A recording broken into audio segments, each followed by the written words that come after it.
Illusion ou supercherie, les apparitions mariales sont parfois contestées car elles trouvent souvent leur origine dans le récit de personnes catholiques au sein de pays de tradition catholique. Cela peut être le cas par exemple de Lourdes ou de Fatima que vous connaissez certainement. Mais que peuvent dire les sceptiques lorsque la Vierge Marie apparaît à des milliers de musulmans? Eh bien, c'est ce qui s'est passé à Zeytoun en Égypte en 1968. Ne bougez pas, je vous raconte tout. Zeytoun est une ville d'Égypte qui se situe à une quinzaine de kilomètres de la capitale, le Caire. Les apparitions de Zeytoun ont eu lieu en 1968, mais le début de l'histoire remonte en réalité à 1920. En 1920, un riche propriétaire copte, Taoufik Khalil Bey, propose de construire un immeuble sur un terrain qu'il possède à Zeytoun, un quartier populaire de la banlieue du Caire. C'est alors qu'un premier événement miraculeux se produit. La Vierge Marie lui apparaît en rêve et lui promet que s'il construit une église à la place du bâtiment qu'il voulait construire, elle honorera le lieu d'une manière singulière. Taoufik Khalil Bey, bouleversé par cette apparition, se ravise donc et décide d'exaucer la volonté de la Vierge Marie. Il fait bâtir une église en 1924 au croisement de la rue Tournambey et d'une autre appelée depuis avenue Khalil. Le gars a percé. L'église devient un lieu de culte et commémore, selon la tradition, le passage de la Sainte Famille lors de sa fuite en Égypte pour échapper à Hérode. Mais il ne se passe rien d'extraordinaire dans cette église jusqu'en 1968. Le 2 avril 1968, 1h30 après le coucher du soleil, des mécaniciens et des chauffeurs se trouvent dans leur garage situé juste à côté de l'église. Tout se passe bien, c'est une soirée habituelle, jusqu'au moment où ils sont attirés par des bruits et des mouvements dans la rue. À ce moment-là, ils aperçoivent sur le dôme central de l'église une femme habillée de vêtements blancs, la main posée sur la croix dominant le dôme. Il est important de préciser que ces chauffeurs et mécaniciens sont tous musulmans. Dans un premier temps, certains pensent qu'il s'agit d'une religieuse en habit blanc, mais comme elle se trouve sur une surface arrondie et glissante, il lui crie de faire attention et de ne pas bouger jusqu'à ce que quelqu'un vienne la chercher. L'un d'eux pense même qu'il s'agit d'une tentative de suicide et décide d'alerter les secours. Pendant ce temps, une énorme foule s'est amassée devant l'église, à tel point qu'on a été obligé de couper la circulation dans la rue Tournambey. Les gens présents ce jour-là reconnaissent après quelques instants la Vierge Marie.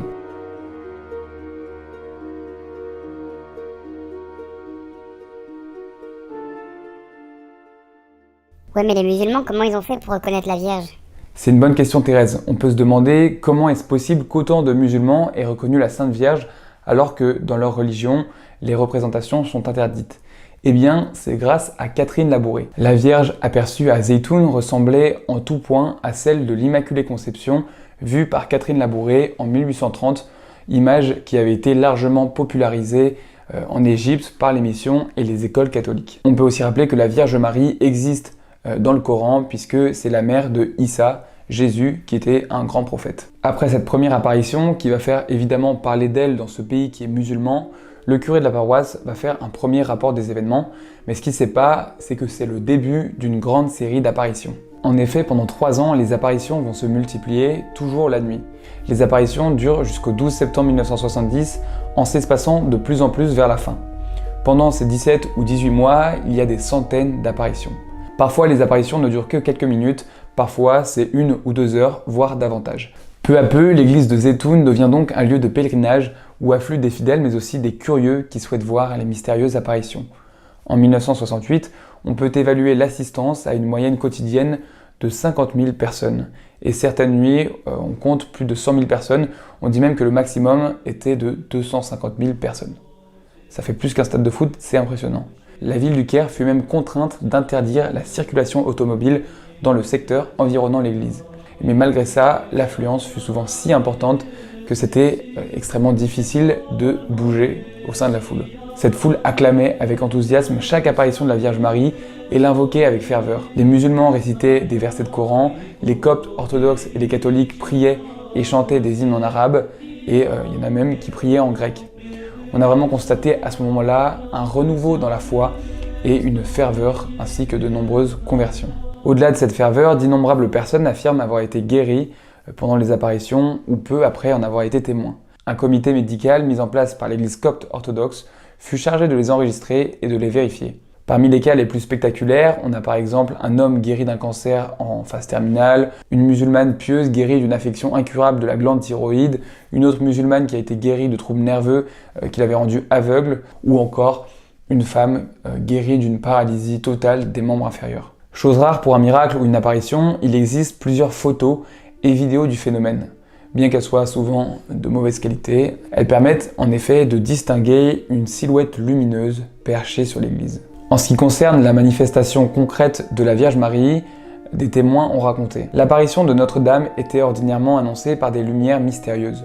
Parfois, c'était un globe lumineux, si éblouissant qu'il fallait aux yeux plusieurs minutes pour distinguer la figure de la Sainte Vierge qui s'en détachait. D'autres fois, c'était des éclairs silencieux ou bien encore ce qui semblait être une chute d'étoiles ou une pluie de diamants. Assez fréquemment, la lumière apparaissait sur l'un des dômes, puis éclairait toute la toiture. Il arriva même qu'on vit la Sainte Vierge sortir graduellement d'un dôme alors que les vitres ne pouvaient pas être ouvertes. Plusieurs fois, les apparitions étaient comme accompagnées de phénomènes étranges, notamment la présence de créatures ressemblant à des oiseaux, mais plus gros que des colombes et d'un blanc immaculé. Ces oiseaux lumineux étaient vus avant, pendant et après les apparitions, parfois même les nuits sans apparition. Le pape Cyril VI, patriarche copte orthodoxe d'Alexandrie, institua une commission d'enquête composée d'évêques et de prêtres qui authentifièrent les témoignages recueillis et eurent même l'occasion de voir l'apparition.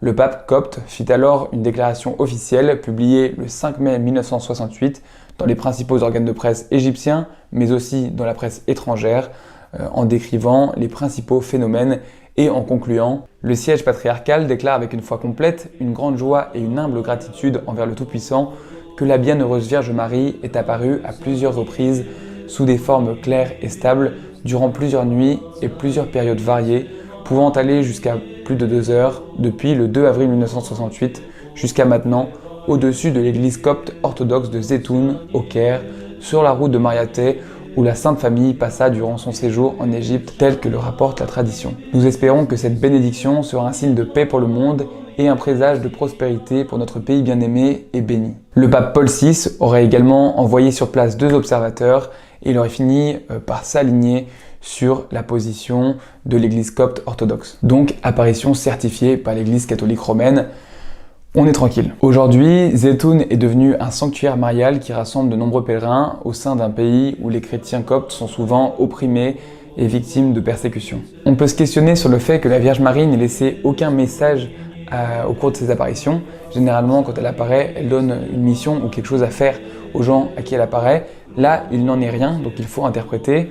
La première interprétation qu'on peut en donner, c'est qu'elle est venue pour instaurer la paix entre les peuples.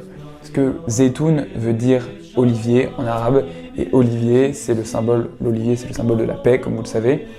Et on peut se dire aussi qu'il y a une volonté de restaurer l'unité entre les peuples, puisqu'elle a rassemblé à la fois des musulmans, des juifs, des chrétiens, qui venaient tous ensemble la prier, chacun à leur manière. C'est la fin de cette vidéo, merci beaucoup de l'avoir suivi, j'espère que vous avez pu apprendre des choses.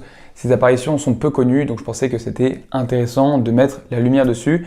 N'hésitez pas à partager, à liker et surtout à vous abonner à cette chaîne, on commence à être pas mal, ça fait plaisir. Sur ce, je vous dis à très bientôt, prenez soin de vous, priez la Vierge Marie et que la paix soit avec vous.